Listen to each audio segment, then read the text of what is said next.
Assalamualaikum warahmatullahi wabarakatuh.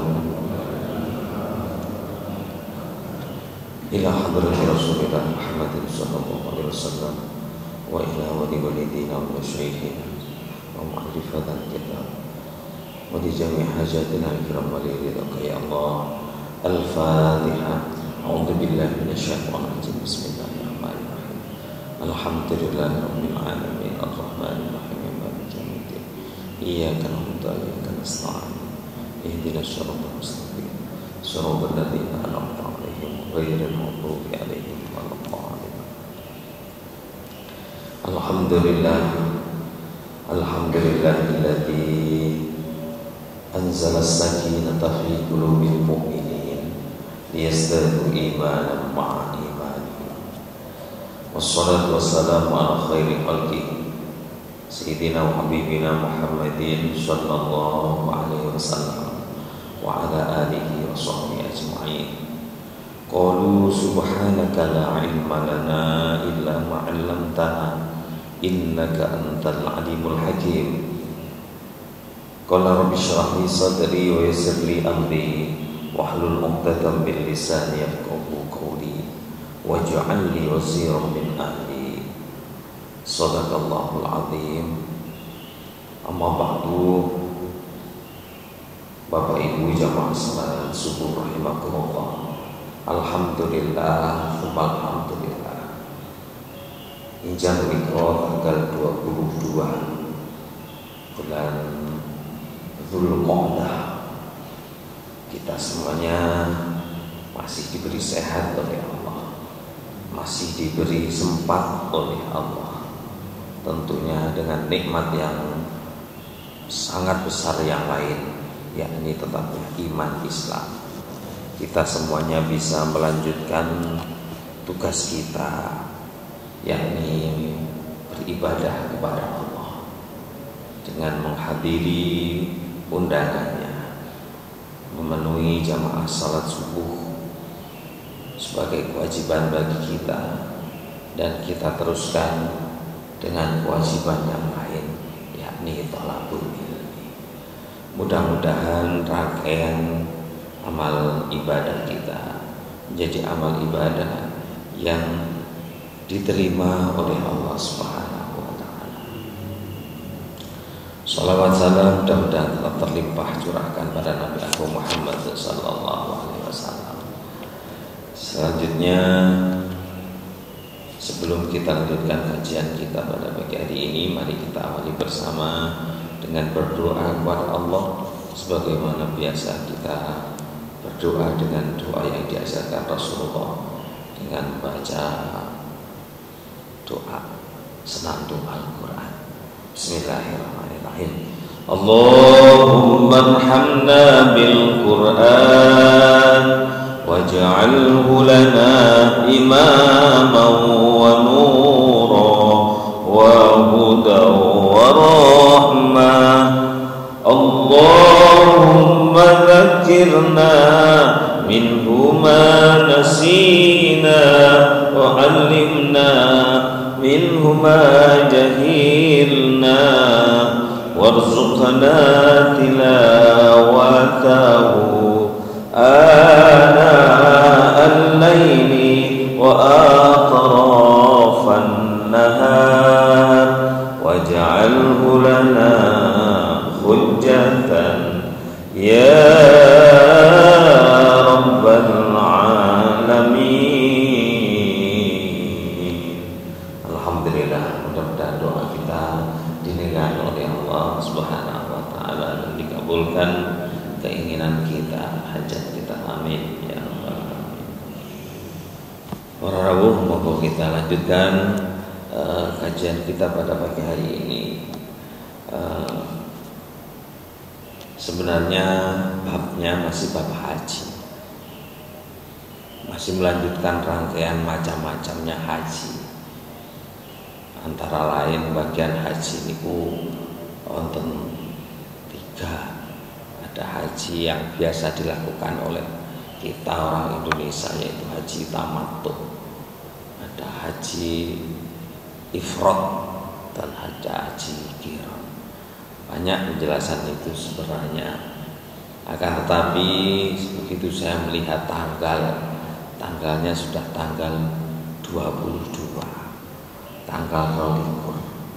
Berarti lek mantun Dzulqa'dah, mantun ulang Dzulhijjah, ulang besar. Nah, karena pertemuan kita untuk menghadapi bulan Dzulhijjah yang ada agenda besar di sana hanya pagi hari ini, nanti pertemuan berikutnya Wisma Hari Rioyo, maka saya ingin nyampaikan dulu yang utama, yakni agenda besar kita dalam rangka menghadapi Idul Adha. Saya akan sampaikan dulu beberapa hal tentang itu. Kalau waktunya nanti masih, kita bahas tentang haji. Kalau habis, ya kita bahas pertemuan berikutnya. Karena banyak yang dapat kupon jalan sehat. Banyak yang dapat kupon jalan sehat untuk hari jadi Kota Surabaya. Padahal kula dinten niki wayahe ngumpulno wali santri TPA. Kalau datang semuanya 100 orang lebih, datang barengan jalan sehat, jajane wis kadung ditunggu.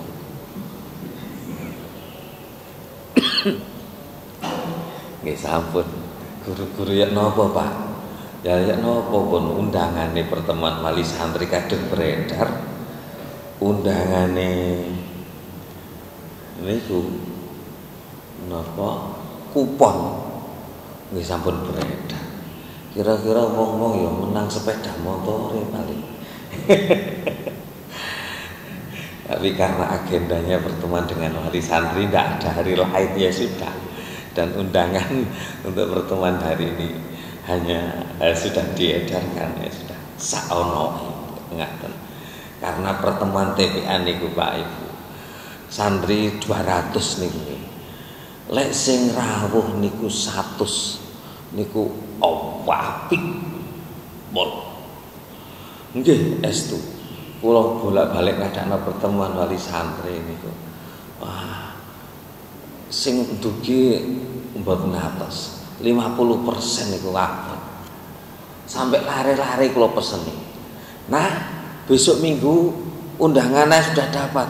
Sudah datang ya, orang tuanya disuruh datang. Kalau enggak mau datang nangis. Kula kayaknya gitu. Nangis jauh. Minta orang tuanya datang. Estu wekdal baris belum masuk niku kula pesen lari-lari. Kalau enggak datang nangis, minta orang tuanya suruh datang. Kenapa? Karena sebenarnya itu bentuk perhatian kepada anak. Ngaten. Lek ngaji wis karepmu le budal-budal ya karepmu, gak budal ya karepmu, ngoten umpamane. Itu terus ditambah maneh enek pertemuan, terus wong tuane ya gak pati ngreken, gak gelem budal. Insyaallah ilmu anak ya sak-sake. Ngaji pirang-pirang tahun ya gak tutuk-tutuk. Kenapa? Karena perhatiannya kurang. Ngaten. Makanya anak-anak kalau ngaji itu diberi buku kartu prestasi. Nek lek wong tuane perhatian, teko omah niku ditontoki. Dibuka, piye le ngajimu? Munggah tagak mah. Bijimu apik apa ora? Itu mestinya akan ada perhatian di sana. Ngaten. Lah, ngalane wong gak ono barengane jalan sehat ae sing rawuh. Kalau sobat, nggih muga-muga ikut jalan sehat terus age-age wangsul, undur, terus melok pertemuan wali santri. Ngaten. Iki alhamdulillah santri TPA kita saat ini ya kembali normal seperti itu, mendekati 200. Dulu pernah 200 lebih. Jadi kita ketika registrasi ke Kemenak itu pernah sampai 250 santri. Terus pandemi ini kok mudhun seret nyata balik none muangel nyata pun karena ada acara lain nanti maka nanti mungkin ya sekitar 5:30 lebih sedikit atau sebelumnya sudah kita akhiri. Jenengan sing kepingin derek jalan saja. Bismillahirrahmanirrahim. Saya ingin nyampaikan sekedar tambih bagi yang sudah tahu. Bagi yang belum tahu jadi tambahan wawasan. Idul Adha. Jadi kemarin ketika membuat spanduk itu pengurus sempat tanya WA ke pagi niki tanggale ya nopo. Tanggale niki diisi tanggal 29 Juni nopo tanggal 10 Dzulhijjah pelaksanaan sholat Idul Adha dan penyembelihan hewan kurban. Nah, kalau sanjang nggih sing aman ditulis karo. Sing aman ditulis karo ya 10 Dzulhijjah ya 29 Juni. Kenapa? Karena untuk menentukan kapan 10 Dzulhijjah itu sebenarnya dilihat dari tanggal 1 Dzulhijjahnya. Kapan 1 Dzulhijjah niku ngentengi ru'yatul hilal atau sidang isbat kayak Ramadan atau Idul Fitri. Lah sakniki tanggale niku tasih tanggal 22 bulan Dzulqa'dah. Untuk 1 Dzulhijjah masih 8 atau sekitar 7 hari lagi. Walaupun teman-teman atau ada organisasi lain yang sudah memutuskan nanti hari rayanya tanggal 28 Juni. Nah, karena kita nanti menunggu kesepakatan atau sidang isbat, kemungkinan bisa 29, bisa 28. Nah, sing enak ya tanggal pinten? Ya tanggal 10 Dzulhijjah. Enak wis. Kayak Idul Fitri. Kapan Pak? Ya 1 Syawal wis aman wis. Ngaten cek rame. Lah sebelum memasuki bulan Dzulhijjah, kita itu sebaiknya punya ilmunya. Ilmune masuki Dzulhijjah. Biar andaikan seperti orang berangkat perang niku duwe senjatane. Ngaten. Biar ketika masuk bulan Dzulhijjah itu tahu apa yang harus dilakukan. Nah, itu yang kita kaji pada pagi hari ini supaya nanti mudah-mudahan kalau kita diberi umur, diberi umur wong umur itu gak mesti. Diberi umur sampai mendapati Dzulhijjah, gitu kita bisa menjalankan apa yang diajarkan oleh agama. Bismillahirrahmanirrahim. Ketika masuki bulan Dzulhijjah itu banyak ulama yang mengambil dasar dari surah Al-Fajr, wal fajr walayalin ashr, demi waktu fajar, walayalin ashr, dan demi malam-malam 10. Ini para mufassir itu menartikan demi malam 10 itu antara lain ada 3 penafsiran. 1, malam 10 dari tanggal 1 sampai tanggal 10 Dzulhijjah. Ada mufassir lain yang menafsirkan 10 itu adalah tanggal 1 sampai 10 Muharram. Ada yang menafsirkan lain tanggal 21 sampai akhir Ramadan. Itu malam-malam ke-10. Tapi banyak yang mentafsirkan itu tanggal 1 sampai 10 Dzulhijjah. Gitu. Kenapa? Karena di hari 10 hari itu adalah termasuk hari yang mulia, hari yang bagus. Maka kita diperintahkan untuk memperbanyak amal solih di sana. Di dalam fikih, atau kalau enggak salah di kalender jenengan, kalender Mugi-Mudi, kalau jenengan lihat itu sudah diperintahkan di sana atau ditulis di sana, itu antara lain ada puasa sunnah. Lek nun sewu, lek kula jenengan atau mungkin saya ya, kalau jenengan musik masih ikut mbah-mbah atau orang tua saya itu puasa bukan hanya tanggal 8 dan 9, tapi puasanya mulai tanggal 1 sampai tanggal 9. Karena tanggal 1 sampai 10 itu adalah hari yang sangat mulia, sehingga oleh Syafi'iyah niku tidak sama dengan Syafi'i. Syafi'iyah itu adalah santri-santrinya Syafi'i. Jadi lek enten tenggane pendapat niku Syafi'iyah itu bukan Syafi'i semata. Terkadang Syafi'i enggak ikut. Tapi pendapatnya Syafi'iyah itu adalah murid-muridnya Imam Syafi'i. Syafi'iyah termasuk mensunnahkan puasa di 9 hari itu. Karena hari ke-10 haram untuk berpuasa. Itu.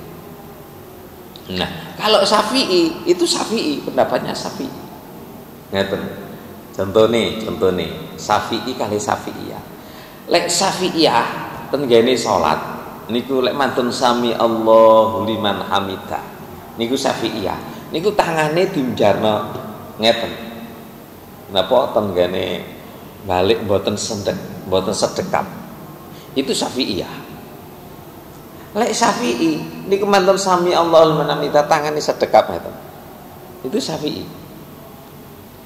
Makanya terkadang ada jamaah yang setelah sami Allahu liman hamidah terus tangane sedekap. Ngeten. Itu Syafi'i. Lek murid-murid Syafi'iyah niku sami Allah liman tangane ngeten. Ngeten. Ya napa? Nggih, enten dasare karo. Ngeten. Jadi kalau Syafi'i berdasarkan ada kaidah fikih di sana. Baqa'u makana ala makana. Karena tidak ada hadis yang menjelaskan Rasulullah mantun sami Allah namidah astane Rasulullah ten pundi, tidak ada penjelasan. Mboten enten penjelasan balik nang ngaten dinjarno ngeten napa sedekap, enggak ada. Ngaten. Nah, pakai kaidah fikih niku. Baqa'u makana ala makana. Dikembalikan sesuatu itu kepada asalnya. Lek gak ono dasar apa-apa, balekno nang asale. Ngaten. Lah bagi Syafi'i wong niku asale ya napa? Asale sedekap, wong sembayang iku mesti lek galapa-lapo sedekap. Maka ketika ndak ada dasar sami Allah namidah, tangan itu sedekek endi ya enak ya gitu. Maka dikembalikan pada asalnya. Terus sedekap. Lah Syafi'iyah enggak. Murid-murid Syafi'i. Wong niku asale lek galapa tangane nggih lurus ngene. Ngaten gak lapo-lapo. Maka ketika sami Allah namidah ya terus dibalekno lurus.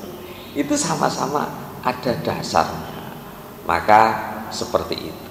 Lah Syafi'iyah termasuk itu mensunnahkan puasa bukan hanya tanggal 8 dan 9 Dzulhijjah, tapi sunnah mulai tanggal 1. Ya monggo.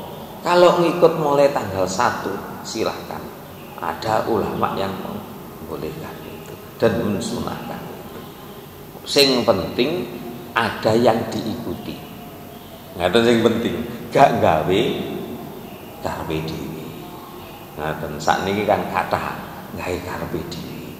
Niku itu yang bahaya. Kan iki.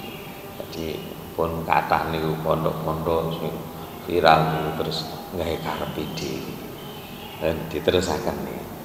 Amalan yang dilakukan itu adalah antara lain puasa itu disunahkan bagi yang mampu mulai tanggal 1 bulan Dzulhijjah. Kemudian yang kedua,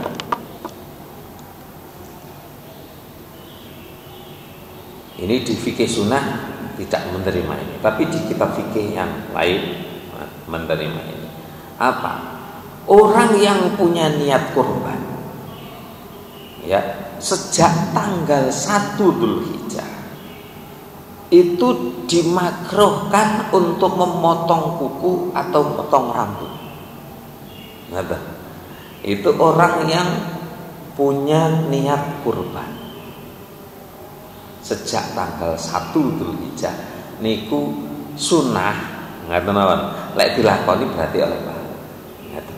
Lek dilakoni maksudnya gak motong kuku itu sunah. Dene kok motong kuku makruh. Ngaten napa? Tanggal 1 sampai pelaksanaan penyembelihan hewan kurban itu diusahakan tidak memotong kuku atau rambutnya. Ngaten. Itu hukumnya sunnah. Lek jenengan nahan untuk itu, maka jenengan saya sudah punya niat untuk kurban, nah, sebelum tanggal 1 silahkan ngaten potong dulu kukunya. Terkadang sudah daftar, bahkan di masjid ini saya sudah dapat kolektif 1 ekor sapi lebih yang untuk 3 jutaan, yang 3,5 juta itu sudah dapat 4 orang. Nah, nanti insya Allah akan saya sampaikan tentang pelaksanaan di masjid kita nih tahun ini. Jadi yang sudah punya niat, nanti setelah penyembelihan hewan kurban silakan potong kuku. Saya lanjutkan dulu. Yang ketiga, diperintahkan untuk memperbanyak ibadah sunnah, memperbanyak. Pun biasa ngelakoni, tapi diperintahkan untuk diperbanyak. Tilawah Al-Quran diperbanyak di 10 hari itu, karena sesuai dengan tafsir ayat tadi, di 10 hari itu diperintahkan untuk memperbanyak itu. Insya Allah saudara-saudara kita yang berangkat haji di tanggal itu sudah, insya Allah sudah hampir di sana semuanya, kecuali yang orang-orang khusus nih, orang-orang khusus niku bodal niku di awal Dzulhijjah. Toko kono langsung haji, mari haji pinten-pinten niku haji 5 hari. Ngoten nggih, kalau dianggap ya 5, tanggal 8, 9, 10, 11, 12 dan 13 lah paling akhir. Mari. Kalau kang pirang dino mulih. Nah, kang beberapa hari sudah pulang. Itu orang-orang hajinya haji khusus. Itu. Dan memang haji itu hanya itu. Kalau jenengan suwi sampai 40 dino itu rata-rata itu reguler. Itu kan karena ada arbainan di Madinah itu. Kalau orang-orang yang khusus itu begitu. Mulai tanggal 1 sampai 10 itu diperbanyak ibadah sunnahnya. Nopo? Ibadah sunnah, tilawah Quran ditambah, iktikafnya ditambah. Nah, jenengan kan seperti kan iktikaf, setiap mau masjid mau sholat diniati iktikaf. Nah, kemudian duhanya ditambah. Nah, biasanya rong salaman ditambah. Nyata ditambah. Apalagi saya nanti yang di malam untuk hari raya itu diperbanyak untuk menambah ibadah sunnah, sedekahnya ditambah. Itu ibadah-ibadah itu diperintahkan. Nah, selain puasa yang tadi tanggal 1 sampai tanggal 9, gampangnya cara wong salat rawatib nih kok, enek sing sunai muakkadah, enek sing sunah ghairu muakkadah, gampangnya nih. Jadi kalau puasa yang tanggal 1 sampai tanggal 7 itu dianggaplah seperti sholat sunnah rawatib yang ghairu muakkadah. Seperti sebelum sholat isya, sebelum asar, itu kan ghairu muakkadah. Nah, yang muakkadah itu yang diutamakan. Lah puasa sunnah yang diutamakan pada bulan Dzulhijjah itu yang biasa jenengan lampahi. Kapan? Tanggal 8 dan 9 yang biasa kita kenal dengan Tarwiyah dan Arafah.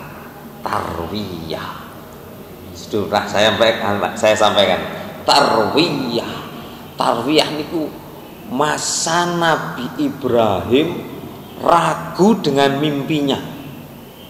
Itu Nabi Ibrahim mantun mimpi terus nyembelih, diperintahkan nyembelih putranya itu kan Nabi Ibrahim itu bingung. Nah, masa bingungnya itu sampai disebut tarwiyah, masa mencari kebenaran. Itu Nabi Ibrahim mosok sih itu tarwiyah. Nah, kemudian sampai mimpi sampai 3 kali, kemudian baru disampaikan pada anaknya. Lah setelah tarwiyah baru besoknya Arafah. Arafah itu artinya tahu kebenaran. Akhirnya di tanggal itu kemudian Nabi Ibrahim yakin hari Arafah itu tanggal 9 itu Nabi Ibrahim yakin bahwa ini perintah Allah disampaikan kepada anaknya. Ya bunayya inni arafil manami anni adbahuk fandur madza tara. Hai anakku, saya melihat di dalam mimpiku. Dalam mimpi loh nih. Cara arek sakniki dikandani, "Hei aku ngipi nih. Aku dikongkon ngetok drijimu." Ngetok drijine tok ngono wis. Kira-kira anak wis girap-girap. Belakang belayu ora percaya. Ini bukan hanya itu. Ini adbah. Saya bermimpi menyembelih engkau. Karena Nabi Ibrahim yakin. Fandur madza tara. Nurutmu gimana nak? Itu. Menurut kamu gimana? Ini pelajaran berharga. Pelajaran berharga. Apa? Sebenar apapun pendapat orang tua, gitu. Sebaiknya kalau menyangkut dengan anak, tanya bagaimana pendapatnya anak. Ini orang tua tidak boleh diktator. Gak oleh awakmu tuh ngene, ndak. Tapi rundingan, takon nak piye nak. Itu. Tapi karena sang anak yang dididik sejak kecil Allah dahulukan, tauhid didahulukan, maka sang anak pun jawabannya di luar dugaan. Ya abatif alma tu'maru satajiduni insyaallah minas sabirin. Jawab, wahai ayah, if'al ma tu'maru, lakukan apa yang diperintahkan Allah, engkau akan mendapatkan saya termasuk orang-orang yang sabar. Nah, ini sang anak. Maka ketika ada anak agak susah, jangan 100% nyalahkan anak. Mungkin cara kita yang kurang pas, cara mendidik gitu. Karena ya anak itu sebenarnya tidak jauh dari orang tuanya. Maka kalau anak itu diberitahu, anak itu dinasehati karena kebiasaan orang tua, maka anak akan menerima. Ingat, kebiasaan baik yang diajarkan anak akan menerima. Ingat, itu yang pelajaran berharga yang didapat. Ingat, dibiasakan seperti itu. Maka mungkin kalau jenengan jamaah di sini melihat putrane, saya biasa manggil Mas Aryo, lihat putranya Pak Aryo itu setelah sholat biasanya diajak ayahnya tahfidz hafalan Al-Quran. Itu kalau enggak biasa mesti melayu. Kenapa? Karena sudah dibiasakan oleh orang tuanya. Mari sembayang le ayun terus apalane.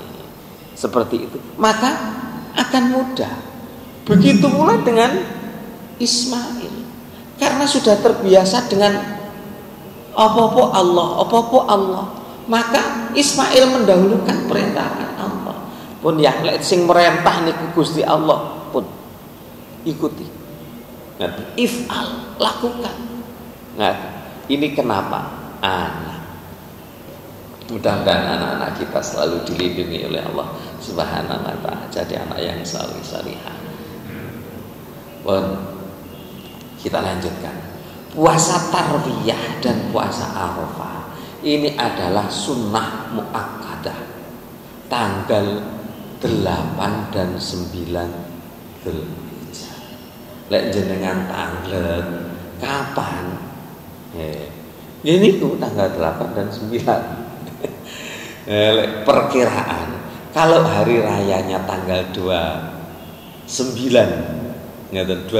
Juni, berarti tarwiyah dan arafahnya tanggal 27 dan 28. Ngaten.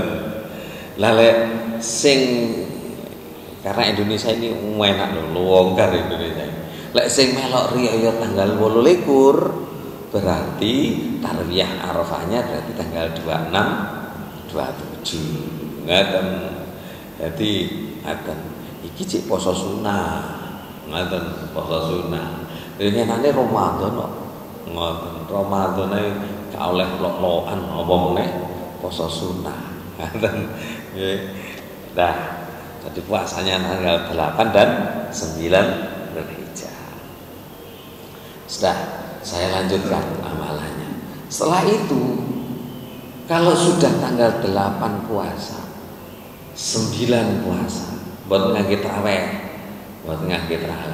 yang tidak ada buka bersama, kecuali itu para ibu-ibu sing biasa ini bu, ibu-ibu kadung seneng buka bersama, tawasi masya Allah, Senin Kamis niku jam 5 pun budal, lan apa bu buka bersama, alhamdulillah, kali sinten ibu-ibu sepuh jawab, kali besti Pak Ustaz, alhamdulillah. Ibu-ibu sepuh-sepuh yang besti. Kalau mau buka bersama boleh. Apa meneh sing wis duwe grup buka bersama. Mau ya karena ingin menambah ibadah. Jadi jam gangsal pun budal, lho kene ngenteni maghrib ngenteni kanca-kancane niku terus ngaji-ngaji di sini. Bagus. Mantun-mantun buka bersama. Maki buka iso terusno ibadah maneh. Bagus. Karena bagus yo gak tak penging. Ngoten mantun Senin, setiap hari Senin, Kamis, kemudian tanggal 13, 14, 15. Niku buka bersama ibu-ibu sepuh-sepuh. Alhamdulillah. Setelah tanggal 8 dan 9, malamnya itu masuk ke tanggal 10. Masuk malam tanggal 10, di mana malam itu disebutkan, kemarin saya di akhir Ramadan membacakan hadis Nabi, termasuk malam yang diantara 5 malam yang sangat mustajabah. Ngaten. 5 malam yang tidak boleh atau jangan sampai ditinggalkan untuk ibadah di sana. Malam Idul Fitri antara lain. Dan ini malam Idul Adha, itu adalah malam yang mustajabah. Banyak orang yang terlena ketika malam begini, iku repot Idul Fitri, repot ambek acara liyane. Sampai biasanya yang malam sebelumnya kalau Idul Fitri ku salat malam nggak pernah ketinggalan. Lek pas malam Idul Fitri malah gak salat malam. Lah ini sama, malam Idul Adha itu adalah malam siapa yang menghidupkan malam-malam ini, Nanti di hari orang-orang sama hatinya mati, maka orang yang suka menghidupkan malam ini akan dihidupkan oleh Allah. Ini pilihan. Hati mati ini wis angel cara sakniki. Yang dicari hidup ini kan hati yang hidup kok. Maka ketika hati mati tidak menerima kebenaran itu ya wassalam. Wong urip niku sing digolek ini atine slamet kok hati ini mati ya sudah, hidup itu tidak ada artinya. Maka yang pingin hatinya hidup, maka hidupkanlah malam ini, yaitu malam Idul Adha. Dengan apa? Satu, jangan ditinggalkan di dalam kitab-kitab syarahnya ini, jangan ditinggalkan untuk sholat malam. Lek Yai Maimun, senajan awakmu sholat witir mek sak rakaat, lek iso mek sholat witir mek sak rakaat pisan, ojo mbok tinggal. Apalagi kalau kita bisa melakukan yang lain, lakukan malam itu. Jadi sholat malam itu sering saya sampaikan, sholat malam itu adalah setelah sholat sunnah ba'diyah isya. Jenengan mau sare sholat itu sudah sholat lail namanya. Maka jangan ditinggalkan di malam itu, karena malam itu banyak orang yang terlena. Sing kajenge ngurusi korban, wah repot ambek ngurusi korban. Lek arek cilik-cilik niku sing kadung seneng-seneng elus-elus wedhuse. Kita yang sadar bahwa malam ini malam terbaik, jangan ditinggalkan untuk menghidupkan malam ini. Satu, dengan sholat malam. Yang kedua, sedekah. Jenengan lek ten kampung, ten desa, lek malam niku kathah tiyang beto berkat ten masjid. Sing gare ten mriki lak manja. Ya napa? Ketika puasa Arafah, ten mriki pun enten sing dibeleh. Jenenge akikah. Nah, akikah. Akhirnya malam itu orang-orang tidak ada yang pingin sedekah ke masjid, wong wis enek. Enek panganan di masjid. Kalau di daerah-daerah itu boten ten masjid wong niku sedekah. Nggawa tumpeng. Untuk apa? Sedekah. Sedekahlah di malam itu, sholatlah di malam itu, dan yang ketiga, takbirlah di malam itu.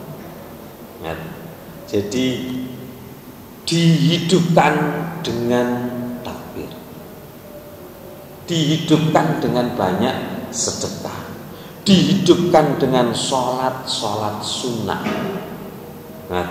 Jadi dengan sholat sunnah mari sholat sunnah ba'diyah, mamane santai dhisik, wis mari tahiyatul masjid, terus qobliyah isya, terus sholat isya, ba'diyah isya. Lah pun 10 rakaat niku. Leren dhisik peregangan otot, leren dhisik. Mangke setelah gak siap malam mau tidur silakan ditambah. Ngaten wudu, mantun wudu salat syukril wudu. Ngaten mantun syukril wudu salat hajat. Karena malam itu malam mustajabah.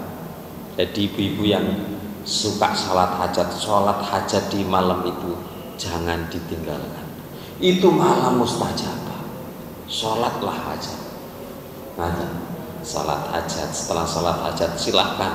Mau sholat apa? Mau sholat tasbih silahkan. Lek kepegelen wamanika sholat witir silahkan. Pokok hidupkan malam itu. Nanti begitu bangun malam, lakukanlah salat tahajud. Kalau walau atur Yai Maimun Zubair, jangan kau tinggalkan salat lain, walaupun hanya witir 1 rakaat. Insya Allah hatimu dihidupkan. Itu ya. Adik kita berusaha untuk menghidupkan. Kawan, tidak ditinggalkan. Usai jamaah subuh, jangan sarapan dulu. usai jamaah subuh jangan sarapan dulu. Jenengan kan biasa enak biasa. Mandi ke masjid nggak terus ngopi, ngaten, buka teh, ambek roti tak nopo. Khusus di hari itu disunahkan untuk tidak sarapan dulu. Ngaten. Ini kebalikan dari Idul Fitri. Kalau Idul Fitri jenengan sebelum ke masjid salat Idul Fitri itu sunnah sarapan dulu. Buh satu teguk air, buh satu potong roti. Ini itu sunnah. Lalu itulah gak usah sarapan. Lek gak enak ini ki, lek gak diiseni. Ngaten ya napa? Di sebelum subuh. Ngaten. Sebelum subuh kalau mau itu menandakan bahwa kita menandakan bahwa kita ini bisa menahan nafsu kita untuk tidak makan. Mulai nitem iki bener lek mantun salat terus dijak sarapan niku bener. Dan itu tradisi yang bagus asalkan tidak memaksakan diri. Kalau ngeten, wis nek ana sing akikah, anu ae wis sego pecel. Ngoten. Ku cek gurung maksakan diri. Lek maksa wong kudu urunan itu namanya sudah maksakan diri. Nah, di sini alhamdulillah tidak sampai maksakan diri. Yang pengin akikah monggo, yang disembelih tanggal 9 Dzulhijjah. Nah, monggo ya sudah ada dalam daftar 1. Ngoten. Lek 1 kambing terus digawe sarapan wong 700 yo kurang itu duwe tok. Paling tidak itu cukup rata-rata itu yang bagus itu 4 ekor lah. 4 ekor. Nah, nanti monggo yang ingin napa akikah silakan. Yang sudah daftar ini untuk orang sudah dewasa daftar akikah. Panjenengan yang akikah monggo boleh. Apa boleh? Boleh. Dasarnya apa? Rasulullah itu mengakikahi dirinya sendiri setelah diangkat jadi Rasul. Jadi mengakikahi dirinya sendiri setelah ada syariat akikah. Gitu. Dengan akikah boleh. Dan sebenarnya sudah dihapus akikah itu. Karena akikah itu kalau tidak bisa dari hari ke-7 dari kelahiran kan ditambah 7 hari 14 tambah 7 hari lagi 21 jigorong duwe tambah 7 hari lagi sampai 28 ngaten 28 jigorong duwe to cik repot mamane lek wong Jawa biasae niku biasa dibarengno selapan 35 36 hari akikah kok cik dalam syariat fikih itu kapan? Sebelum memisahkan dari susuan. Itu biasanya menyusui 2 tahun namanya. Itu sebelum itu akikah. Kalau belum sebelum balik. Ada. Cek gurung meneh. Yes terserah saat duwe ini. Ngaten. Lah jenengan sing dereng akikah daftar monggo. Biasanya kalau sudah 5 niku ditutup. Ngoten, sudah 5 ekor ditutup. Lek kok mek 2 ekor nggih. Ekor yang lain sing dibelek PT.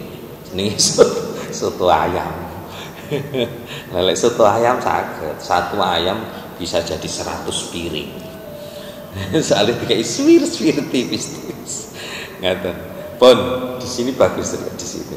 Jadi sebelum salat subuh, setelah salat subuh itu diusahakan tidak sarapan. Kemudian berangkat ke masjid. Insya Allah pelaksanaannya di sini. Karena halaman kita semakin sempit, gitu, semakin sempit kita adakan di dalam masjid kemudian melopet keluar. Berangkat ke masjid dengan memakai wangi-wangian, tapi tetap untuk bapak-bapak wangi-wangian sing ambune napa semepak sampai sak masjid mampu kabeh silakan. Ibu-ibu tidak boleh. boleh pakai minyak wangi hanya untuk dirinya sendiri, biar tidak dibau oleh tetangganya yang sholat itu cek gak mampu bau badan. Ya kan? Jadi jangan kebalik. Bapak-bapak gak pati gawe minyak wangi, ibu-ibu nih cek lu dalan kono ambune minyak wangi wis teko masjid. Itu dilarang. Ibu-ibu dilarang ke masjid itu gara-gara itu. Jadi ibu-ibu tidak boleh ke masjid itu, satu, ketika membuat fitnah. Nang masjid gak usah budal nang salon dhisik. Sing garai gak oleh iku maca. Ngoten, kate budal masjid e. Teko endi sampean? Teko salon. Lah kok kate jamaah. Iku sing garai gak oleh. Ngoten. Ibu-ibu boleh ke masjid, satu, tidak boleh buat fitnah, gak oleh maca. Ngoten. Nomor dua, gak oleh gawe wangi-wangian. Dan istimewanya untuk Idul Adha dan Idul Fitri itu tidak sama dengan hari lain. Kalau hari lain jenengan jamaah itu kan pakai mukena ibu-ibu dari rumah. Idul Adha dan Idul Fitri mukenanya dipakai di masjid, pakai baju terbaik, sama dengan bapak-bapak pakai baju terbaik, setelah di masjid di tempat sholat baru dipakai mukena. Dan ini diperintahkan untuk mendatangi sholat Idul Fitri atau Idul Adha bukan hanya bagi orang yang sholat, orang yang berhalangan sholat, orang yang nifas, orang yang haid, orang yang sedang menyusui anaknya yang nggak bisa, itu kalau bisa diperintahkan untuk berangkat ke masjid. Untuk apa? Untuk mengagungkan, mensiarkan agama Allah. Untuk mensiarkan agama Allah dianjurkan. Walaupun demikian tidak berarti kemudian sholat Idul Adha jadi wajib. Kemarin ada yang viral, ulang was, ya Allah kayak ini ya wong gawe hukum sak kawat iki. Sholat Idul Fitri itu hukumnya wajib. Kenapa? Karena Rasulullah memerintahkan walaupun orang yang tidak sholat tetaplah berangkat ke masjid. Ngoten niku terus berubah hukum asale salat Idul Fitri niku sunnah muakkadah. Niku hukum berangkat salat Idul Fitri Idul Adha hukumnya wajib. Loh, iku iso merubah hukum barang. Subhanallah, wong saiki ustaz saiki reno-reno. Wis sak karepe dhewe. Walaupun perintah itu bukan berarti kemudian wajib. Mboten. Ngaten. Itu kemarin ada yang viral itu. Jadi ustadz modern gawe hukum karepe dhewe. Hukumnya tetap sunnah muakkadah. Hukumnya tetap sunnah muakkadah. Ambek Jumatan iki wajib Jumatan.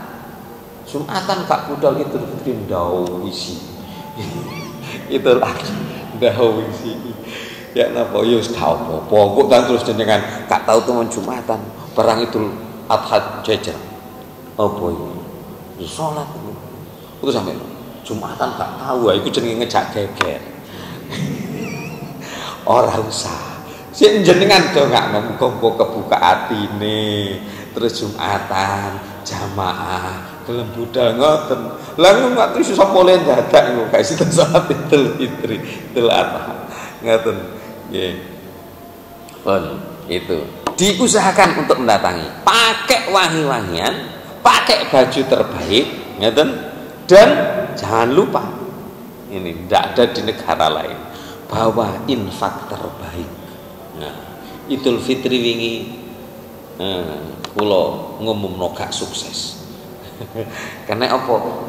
Infak Idul Fitri hampir sama dengan infak Jumat. Ini pinten namung 6 juta napa 8 juta. Nah, monggo nanti semua teman atau di grup di WA ayo ngono, ayo Idul Fitri ojo lali lek iso biru utawa abang sing digawa ngoten. Lek koncone sing di WA ki nurut jenengan oleh ganjaran, ajak-ajak niku ajak-ajak sae ngeten lho, ojo ajak-ajak lek jalan sehat ajak-ajak. Ya napa?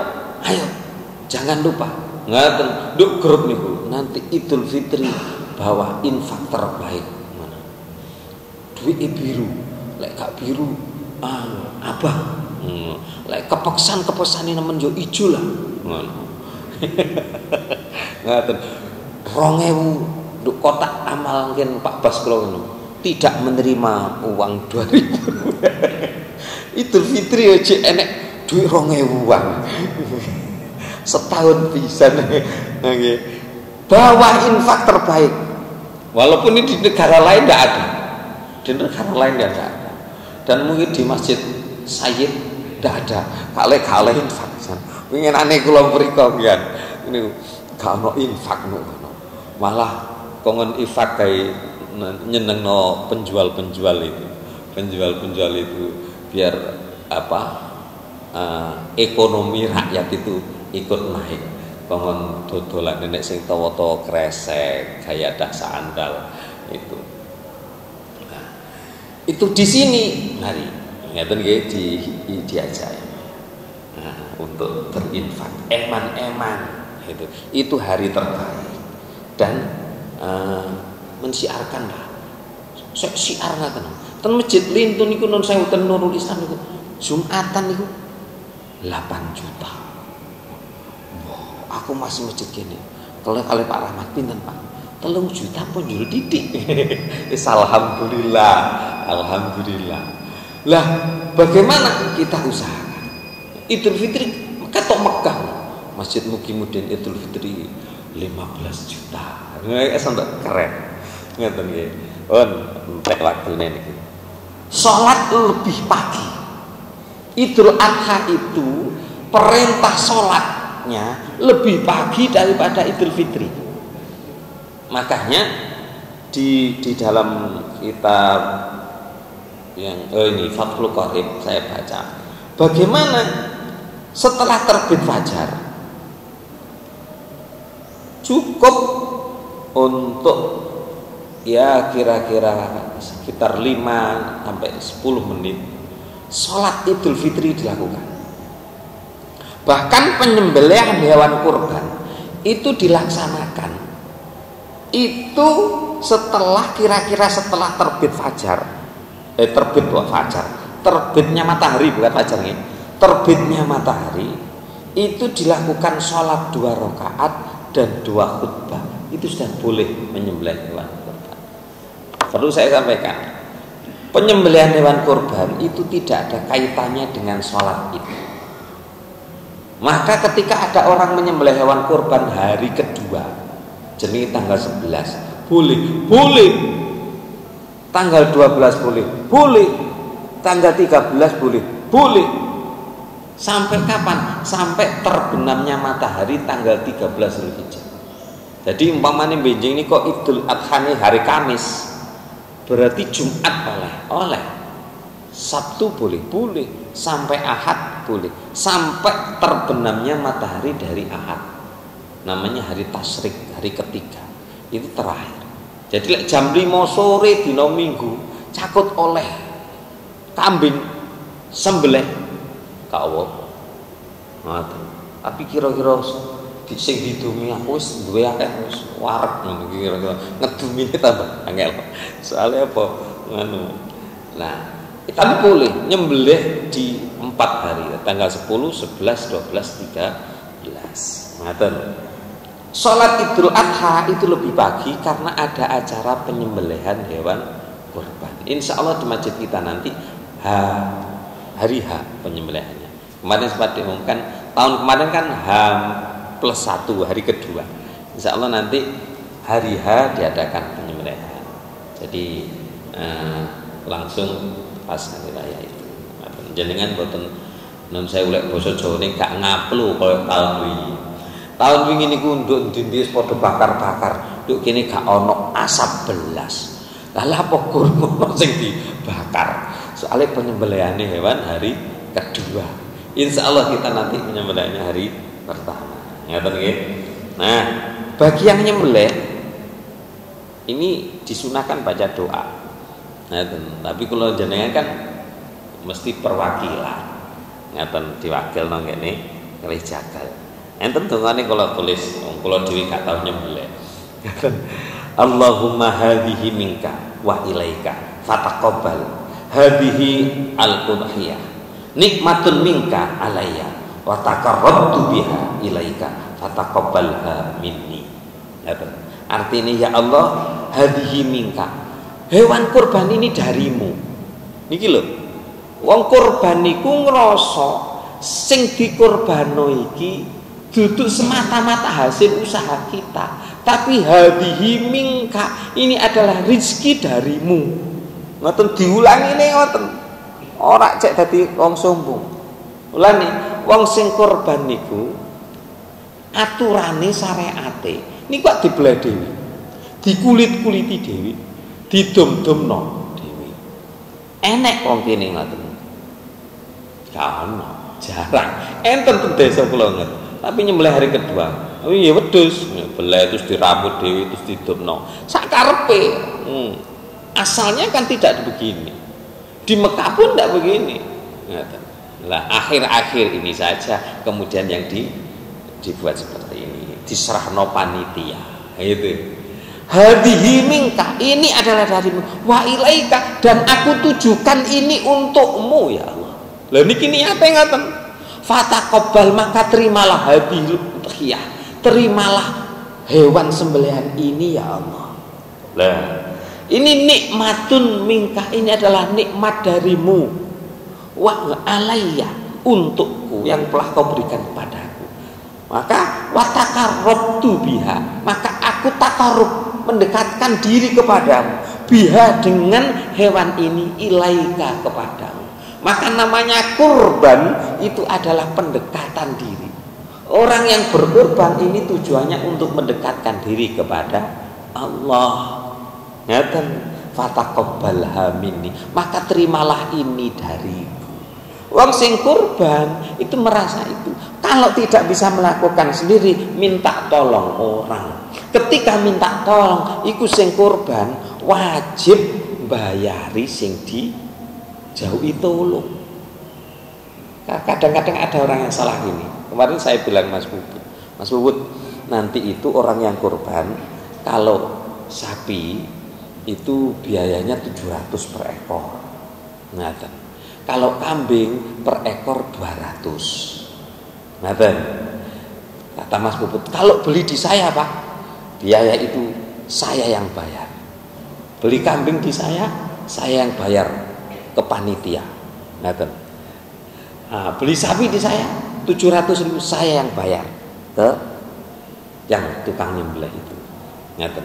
Jadi 700 itu asli dari jagal, mintanya ke masjid. Saya 1 ekor sapi 700, 1 ekor kambing 200. Itu mintanya yang jagal, bukan untuk masjid. Maka ada orang bilang gini, aku wis nyumbang, mbok jauhi maneh. Ini ada salah kaprah. Dianggap ini nyumbang. Aku kalau nyumbang nang masjid, kok mbok jauhi duit maneh? Ini salah. Sakjane masjid iku mek mbantu memfasilitasi agar mudah. Coba, ayo brand DVD nduk emakmu gak tau baru-karuan tambahan. Ngoten. Memfasilitasi. Mau sing nduk masjid Mas sapi siji ya gak apa-apa.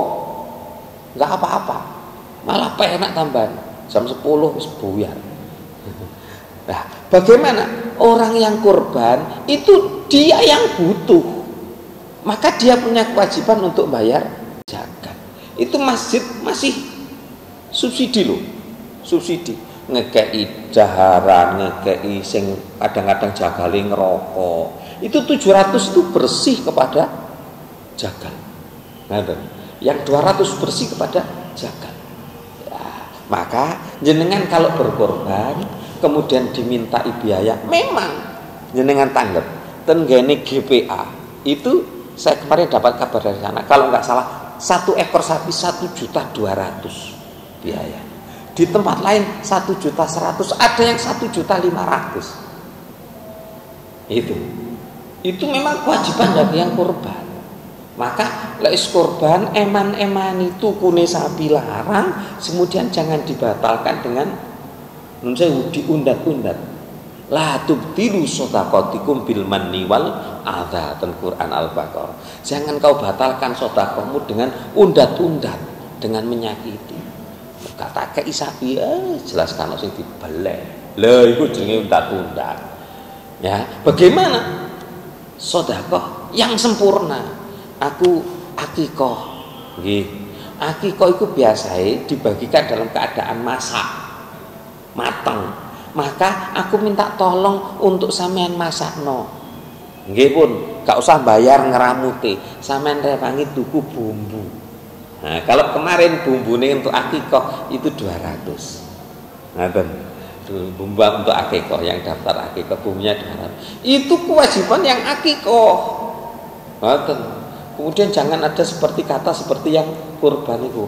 Aku wis nyumbang lho sapi, jek mbok jauhi dhewe. Itu nun sewu, disempurnakan ibadah sedekah kita dengan yang sebaik mungkin. Ngaten nggih? Ah, wis kliwate nemen. 4. Pun niki suruke nggih pun. Itu dulu nggih. Nah, ini sedikit tapi tidak masalah. Dan tidak ada masalah nggih. Kalau ada nanti bisa tanya hewannya harganya berapa, monggo. Itu sudah bisa tanya saya, yang daftar boleh langsung WA saya, uangnya H-1 boleh, H-1 boleh, yang penting daftar, ojo sampai bertahun-tahun kemarin wis itu jangkep kolektif sapi telu ijene sing daftar luru sapi kula lek gak sapi emoh lah terus sak tukokno sapi rego 6.000 iki sapi opo iki lak repot. Nah, ingin daftar segera. Ngaten. Mudah-mudahan ibadah kita, sedekah kita, korban kita menjadi ibadah yang diterima oleh Allah Subhanahu wa taala. Saudara-saudara kita yang sedang melaksanakan ibadah haji, mudah-mudahan diberi kemudahan oleh Allah, diberi kesehatan, ibadah hajinya menjadi haji yang mabrur, kembali ke tanah air dalam keadaan senang, bahagia dan sehat. Al-Fatihah. A'udzubillahi minasyaitonir rajim. Bismillahirrahmanirrahim. Alhamdulillahirabbil alamin. Kemudian iyyaka na'budu wa iyyaka nasta'in. Ihdinas siratal mustaqim. Shiratal ladzina an'amta 'alaihim ghairil maghdubi 'alaihim waladdallin. Allahumma shalli 'ala sayyidina Muhammad wa 'ala ali Muhammad walhamdulillahirabbil alamin. Allahumma lakal hamdu wa ilaikal mustaqim wa antal musta'an wa la haula wa la quwwata illa bika ya arhamar rahimin. Allahumma anfa'na bima 'allamtana wa 'allimna ma yanfa'una wa zidna ilma ya Allah. Rabbana atina fid dunya hasanah wa fil akhirati hasanah wa qina adzabannar. Sallallahu nabiyana Muhammadin walhamdulillahi rabbil alamin. Kurang lebihnya mohon maaf. Subhanakallahumma wa bihamdika asyhadu an la ilaha illa anta astaghfiruka wa atubu ilaik. Assalamualaikum warahmatullahi wabarakatuh.